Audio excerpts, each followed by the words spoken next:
మూడవ అధ్యాయము. దావీదు ఏండ్లు నిండిన వృద్ధుడాయెను గనుక అతడు తన కుమారుడైన సొలొమోనును ఇశ్రాయేలీయుల మీద రాజుగా నియమించెను. మరియు అతడు ఇశ్రాయేలీయుల అధిపతులందరినీ, యాజకులను, లేవీయులను సమకూర్చెను. అప్పుడు లేవీయులు 30 సంవత్సరములు మొదలుకొని అంతకు పై వయస్సు గలవారు కవిలలో చేర్చబడిరి. వారి సంఖ్య 38,000 పురుషులు. వీరిలో 24,000 మంది యెహోవా మందిరపు పని విచారించువారుగాను, 6,000 మంది అధిపతులుగాను, న్యాయాధిపతులుగాను ఉండిరి. 4,000 మంది ద్వారపాలకులుగా నియమింపబడిరి. మరి 4,000 మంది స్తుతి చేయు నిమిత్తమై దావీదు చేయించిన వాద్య విశేషములతో యెహోవాను స్తుతించువారుగా నియమింపబడిరి. గెర్షోను, కహాతు, మెరారీయులు అను లేవీయులలో దావీదు వారిని వరుసలుగా విభాగించెను. గెర్షోనీయులలో లద్దాను, షిమీ అనువారుండిరి.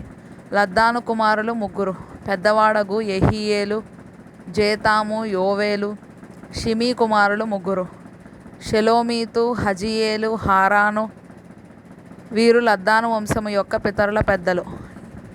యహతు, జీనా, యూషు, బెరీయా అను 4 షిమీ కుమారులు. యహతు పెద్దవాడు, జీనా రెండవవాడు.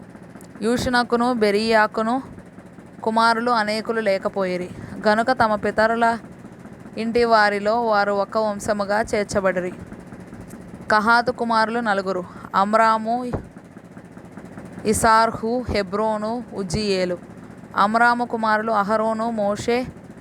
అహరోనును అతని కుమారులను నిత్యము అతి పరిశుద్ధమైన వస్తువులను ప్రతిష్ఠించుటకును, యెహోవా సన్నిధిని ధూపం వేయుటకును, ఆయన సేవ జరిగించుటకును, ఆయన నామమును బట్టి జనులను దీవించుటకును ప్రత్యేకింపబడిరి. దైవజనుడగు మోషే సంతతి వారు లేవి గోత్రపు వారిలో ఎంచబడిరి. మోషే కుమారులు గెర్షోము, ఎలీయేజరు. గెర్షోము కుమారులలో షెబూయేలు పెద్దవాడు. ఎలీయేజరు కుమారులలో రెహబ్యా అను పెద్దవాడు తప్ప ఇక కుమారులు అతనికి లేకపోయిరి. అయితే రెహబ్యాకు అనేక మంది కుమారులుండిరి. ఇసార్హు కుమారులలో షెలోమీతు పెద్దవాడు. హెబ్రోను కుమారులలో యెరీయా పెద్దవాడు. అమర్యా రెండవవాడు. యహజీయేలు మూడవవాడు. యెక్మెయాము నాలుగవవాడు. ఉజ్జీయేలు కుమారులలో మీకా పెద్దవాడు. యెషీయా రెండవవాడు. మెరారీ కుమారులు మహలి, మూషి. మహలి కుమారులు ఎలియాజరు, కీషు.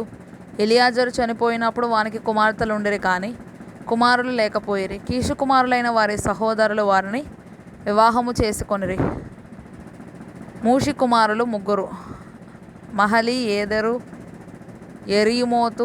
వీరు తమ పితరుల ఇంటి వారిని బట్టి లేవీయులుగా ఎంచబడిరి.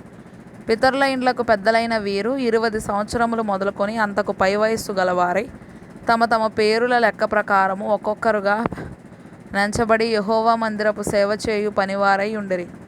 ఇశ్రాయేలీల దేవుడైన యెహోవా తన జనులకు నెమ్మది దయచేసి ఉన్నాడు గనుక వారు నిత్యము యెరూషలేములో నివాసము చేయుదురనియు, లేవీయులు కూడా ఇక మీదట గుడారమునైనను దాని సేవ కొరకైన ఉపకరణములనైనను మోయ పనిలేదనియు దావీదు సెలవిచ్చెను. దావీదు ఇచ్చిన కడవరి ఆజ్ఞను బట్టి లేవీయులలో 20 సంవత్సరములు మొదలుకొని అంతకు పై వయస్సు గలవారు ఎంచబడిరి.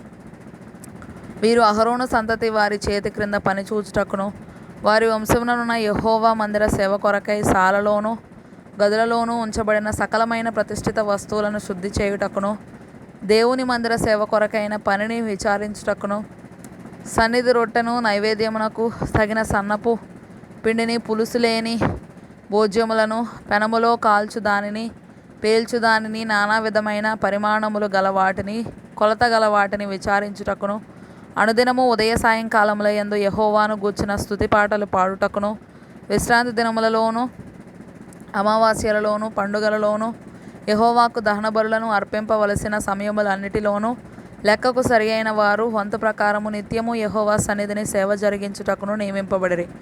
సమాజపు గుడారమును కాపాడుటయు, పరిశుద్ధ స్థలమును కాపాడుటయు, యెహోవా మందిరపు సేవతో సంబంధించిన పనులలో వారి సహోదరులకు అహరోను సంతతి వారికి సహాయము చేయుటయు వారికి నియమింపబడిన పని అయి ఉండెను.